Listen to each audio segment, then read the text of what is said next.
Hello everyone र फेरि पनि मेरो ब्लगमा तपाईलाई स्वागत छ र यहाँ चाहिँ हाम्रो भाइटिकाको लागि सब रेडी गरेर चाहिँ राखिरहेको छौं है। यहाँ चाहिँ हाम्रो फुपूहरूले पुज्नु हुँदैछ है। अब चाहिँ हाम्रो टिका लाउनको लागि चाहिँ रेडी हुँदैछ। यहाँ फर्स्टमा चाहिँ पुज्नु हुँदैछ। अनि दुईजना हाम्रो फुपूहरू हो। म लुकाउँदैछु नि त्यो सानो फुपूले चाहिँ अब यो ओखर फुटाउनुहुन्छ। हेर्नुहोस् स्पिड भाग्नुपर्छ हो। हाम्रो चाहिँ र यहाँनिर स्टार्ट भइसकेको छ है। यहाँ फुपूहरूले फर्स्ट बाबा आमा को लागि चाहिँ यहाँनिर फर्स्टमा चाहिँ पुज्नु हुँदैछ होइन। त्यहाँनिर चाहिँ एकदमै रमाइलो भएको छ है साथीहरू। पनि सायद सबैको रमाइलो भयो होला है। एकदमै छ यो पालि चाहिँ होइन। अब लास्ट एक हो। अब भयो त हैन खेल्नु त है। तर यहाँनिर चाहिँ काटेको थियो र चाहिँ तर भए पनि फुपूले दुःखले नै अब गर्नु चाहिँ हुँदैछ है। 3 दिन मात्रै भएको छ फुपूको चाहिँ खुट्टा काटेको। निकै राम्रोसँगले जाती पनि भएको छैन नि त। फेरि हाम्रो चाहिँ कोठा साँग्रो भएर यस्तो बिजोको साथीहरू। टपराबाट पानी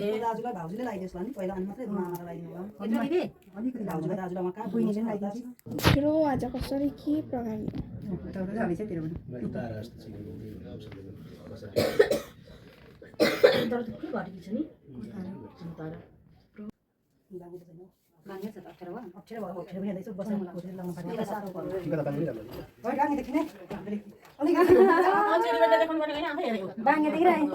ए हो त राजा त अदितिले वान लेखेको जस्तै भएछ।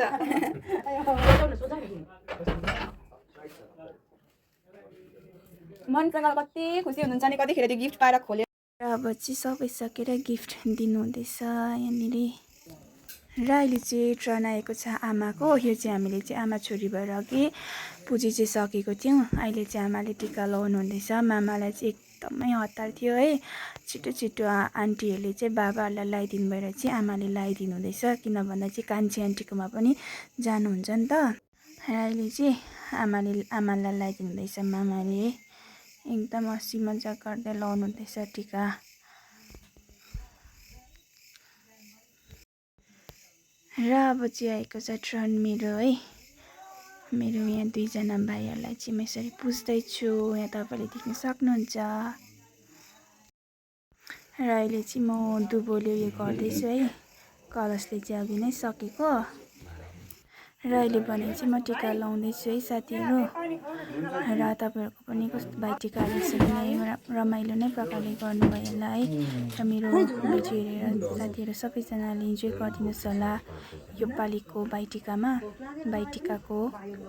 सायद अब अर्को पालि पनि यस्तै खाले खुसी हुन्छ कि हुँदैन है साथीहरू। म चाहिँ त्यही भनेर चाहिँ भिडियो गरि नै राखेको थिएँ।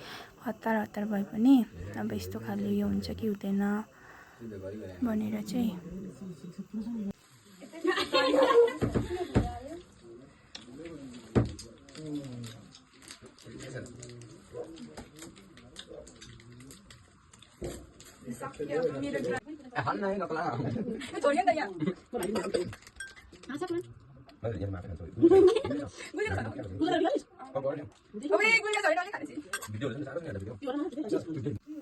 र अब चाहिँ ट्रन आएको छ मेरो। यहाँ चाहिँ मलाई फर्स्टमा चाहिँ ठुलो भाइले लगाइदिँदैछ होइन।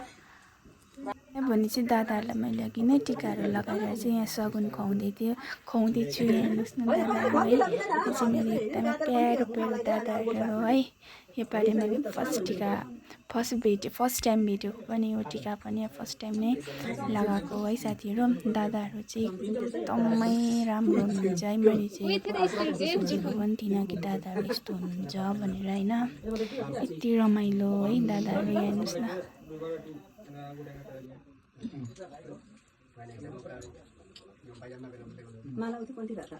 यो चाहिँ माला चाहिँ पुरा कमी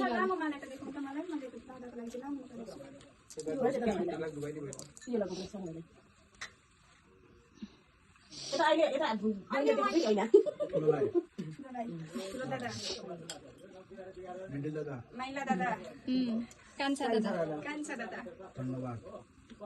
मेरो त्यो जुरुक्क चलेर नि।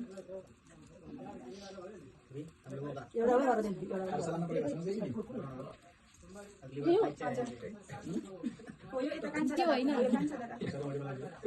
हाम्रो त होते पनि निस्केन त्यो पनि खिचिदिनुस् त। फोटो एकछिन भिडियो गर्दा र त्यसपछि फेरि आएको ट्रन थियो आमाकै है। अन्त यहाँ चाहिँ आमाको बधाई हो, मामाको छोरा। अन्त दिपेन पनि एकदमै हतारमा थियो। मैले छिटो टिका लगाइसकेर चाहिँ आमाले नै लगाइदिनु हुँदैछ है। मैले त्यस्तो छिटो लगाइसकेर चाहिँ र अहिले भने चाहिँ हामीले टिका लगाइसकेर चाहिँ यहाँनिर आमाहरू यसरी चियाहरू खाँदै गफ गरिरहनु भएको छ होइन। यहाँ भने चाहिँ दिदीले आमालाई टिका लगाइदिनु हुँदैछ, किन चाहिँ अघि चाहिँ लाउनु पाउनु भएन नि त, आमा अलिकति हतारमा हुनुहुन्थ्यो। अन्त नन्दाले चाहिँ भाउजूलाई टिका लगाइदिनु हुँदैछ। एकदमै खुसी हुनुहुन्छ दी पनि, कति वर्ष बादमा चाहिँ यसरी टिका लाउनु पाउनु हुँदैछ होइन। आमा चाहिँ अलिक यस्तो गरिदिनु नि, रुख जस्तै बनाइदिनु न दिदीको चाहिँ। अघिदेखि मेरो त कसले बिगार्दिन भन्दा अलिअलि खुसी हुनुभएको छ नि। बिगारिदिनु नि, माथि तन्काउनु हेर्नु न। हो हेर्नु न, मुसुक मुसुक हाँस्नु भएको कति चाहिँ राम्रो देखेको आमामा। हो मलाई पनि हो त्यस्तै लामो भनेको नि अघि त्यो दादाहरूले लगाइदिँदा चाहिँ।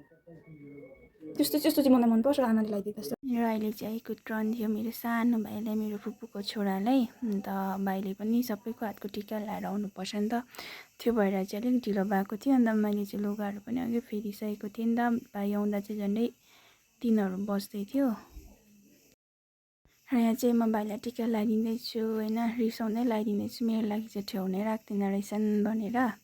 हेर्नुहोस् न यो ठाउँै छैन, माथि गरेर चाहिँ टिका लगाइसकेर चाहिँ यहाँ खानाहरू दिएको मालमाताहरू चाहिँ यहाँ नन्दा भाउजू आमा र दिदीले चाहिँ यहाँ गफ गर्दै भाँडा माझ्दैछ है। एक वर्षमा मात्रै भेट हुन्छ नि त, अहिले चाहिँ कन्टिन्यू भनेको 1 वर्ष बादमा मात्रै भेट हुन्छ होइन। अन्त आजको